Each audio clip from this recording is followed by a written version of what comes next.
Florida is sinking. Rain last night brought flooding to several parts of central Florida, including in Orange County's Rio Pinar area. Take a look. You see all the water here filling the streets. Downtown streets flood even when the skies are clear. Well, Tampa Bay homeowners impacted by hurricanes and flooding are now saying enough is enough. Hurricanes tear across its coast with growing force, and yet, instead of retreating, Florida is doubling down, building bigger than ever before. Engineers are drawing battle lines against the ocean. Wall to protect thousands of Northside homes and businesses is almost done, with the last phase now underway near the Butler campus. Trains are racing to connect its cities. Skyscrapers rise higher than the storm surge, and billions are being poured into the wetlands that keep the state alive. It all adds up to more than $50 billion in megaprojects. But here's the real question. Are these projects Florida's salvation or its most dangerous gamble yet? Florida's boldest megaproject is not a skyscraper or a stadium. It's a wall. The Miami Coastal Flood Defense Plan envisions seawalls up to 20 feet high, storm surge barriers at Biscayne Bay, and a vast network of pumps, levees, and elevated roads. At a projected cost of $30 billion, it is the most expensive climate resilience project in the nation. The urgency is undeniable. Miami experiences sunny day flooding with alarming frequency, caused not by rain, but by tides, pushing seawater back through its porous limestone foundation. By mid-century, entire neighborhoods could be permanently underwater. This defense system is designed to protect 2.8 million residents in Miami-Dade County and safeguard real estate valued at over $400 billion. Insurance companies have already begun raising premiums, warning that without these defenses, Miami's real estate market, the backbone of Florida's economy, could collapse. Critics argue the seawalls could scar the city's famous waterfront views and hurt tourism. But supporters see no alternative. This is climate defense at city scale, something no other U.S. metro has attempted. For Miami, it is not just a mega project, it is a lifeline. But while walls may hold back the water, Florida is also racing to connect its people in a way it never has before. Brightline is rewriting America's rail story. Stretching from Miami to Orlando, this $6 to $8 billion project is the first high-speed rail line built in the United States in decades. The journey that once took over 5 hours by car now takes under 3.5 by train. Unlike publicly funded projects, Brightline is privately financed, making it a bold experiment in U.S. infrastructure. Its stations, spanning Miami, West Palm Beach, and Orlando, blend modern architecture with convenience, placing trains directly in city centers. And the vision doesn't stop there. An extension westward to Tampa is already planned, with a route running alongside the busy Interstate 4 corridor. When complete, Brightline will link Florida's 3 biggest metro regions, home to more than 15 million people. Brightline also signals something bigger. If it thrives, it could encourage other states, from Texas to California, to push forward with long-delayed high-speed rail plans. Florida, often dismissed as car-dependent, could become the unlikely model for modern U.S. transportation.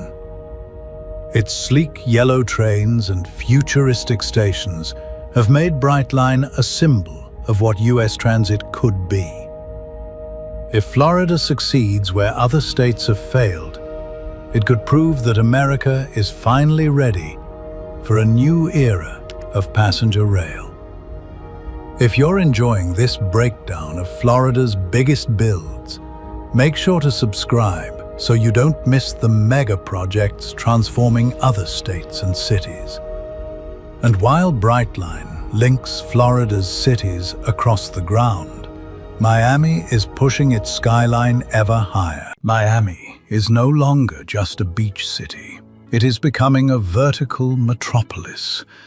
At the heart of this boom is the Waldorf Astoria, Miami, a 1,049-foot tower that will rank among the tallest buildings in the United States and the tallest ever in Florida.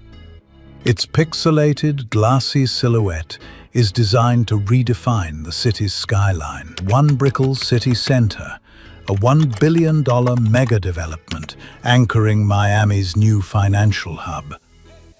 The Brickell district has already attracted banks and tech firms leaving New York and San Francisco, transforming Miami into a global finance capital. More than 20 towers above 600 feet are either planned or under construction in Miami, representing over $5 billion in vertical investment. But building higher comes with risks. Miami sits on porous limestone, meaning water can seep under foundations. Engineers are designing deep pilings and advanced waterproofing systems to anchor these towers against both storms and sea level rise. These towers symbolize Miami's resilience and ambition. For others, they represent a gamble, stacking billions of dollars of real estate on land increasingly threatened by the sea. But as concrete climbs skyward, Florida is also pouring billions into something far more fragile: the wetlands that make survival possible. The Everglades, often called the River of Grass, is one of the most unique ecosystems on Earth. But decades of canals, levees, and urban expansion have disrupted its water flow, reducing its size by half. Enter the comprehensive Everglades Restoration Plan, the largest ecosystem restoration project on the planet. With a price tag between $10 and $15 billion. Its mission: reroute water back into natural wetlands, rebuild habitats, and secure drinking water for 9 million Floridians. Engineers are constructing massive reservoirs, modifying levees, and even removing entire canals to restore natural flows. The project will also protect biodiversity. The Everglades is home to species found nowhere else, like the Florida panther and the American crocodile. Its wetlands act as natural storm buffers and water filters, vital for the state's long-term survival. For Florida, this is as much an economic project as an ecological one. Without the Everglades, the state would lose billions in agricultural productivity, fresh water supply, and storm protection. This mega-project is not about luxury towers or futuristic trains. It is about survival of an ecosystem and of the people who depend on it. Yet survival is not only about water and wildlife. Florida also depends on the lifeblood of its economy: millions of visitors arriving by air. Florida is America's tourism engine, and no city embodies this more than Orlando. At the center is Orlando International Airport's South Terminal C, a $4 billion expansion featuring automated baggage systems, immersive design, and new capacity for millions of travelers. Already the 7th busiest airport in the US, Orlando is the gateway for over 60 million visitors a year, many bound for Disney World, Universal Studios, and Florida's booming cruise industry. Engineers designed Terminal C not only for efficiency, but for resilience. Built with modern flood-proofing systems, energy-efficient infrastructure, and expanded runways capable of handling next-generation aircraft. This expansion cements Orlando's role as Florida's global gateway. It represents not just growth, but a bet that tourism will remain the lifeblood of Florida's economy for decades to come. Together, these projects, seawalls, rail lines, towers, wetlands, and airports, form a $50 billion gamble that will define Florida's century. If these megaprojects succeed, they could transform the state into a model for resilience, growth, and innovation. If they fail, Florida may become the cautionary tale of a century. Either way, the world is watching. If you want to keep exploring the biggest builds shaping our planet, don't forget to subscribe. There's a new megaproject story here every week. The bet has already been placed. The only question is, will Florida win or lose it all?